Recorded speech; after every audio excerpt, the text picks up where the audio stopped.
فلسطینیوں نے 7 اکتوبر کو یہ جنگ کیوں شروع کی؟ یہ جنگ 7 اکتوبر کو نہیں شروع ہوئی۔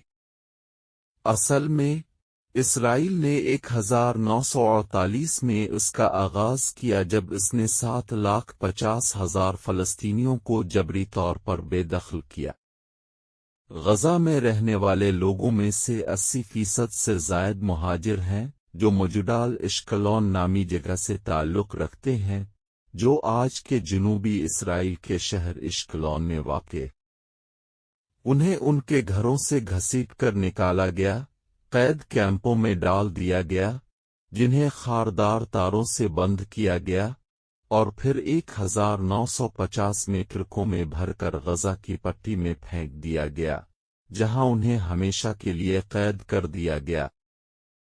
پھر اسرائیل نے اشکلون میں یہودی مہاجرین اور روسیوں کو لا کر آباد کیا تاکہ فلسطینی کبھی واپس نہ آ سکیں۔ تو یہ سب اچانک نہیں ہوا۔ اب کسی قوم کو محاصرے میں رکھیں، دنیا سے کاٹ دیں اور پھر امید کریں کہ وہ خاموشی سے جیے گی۔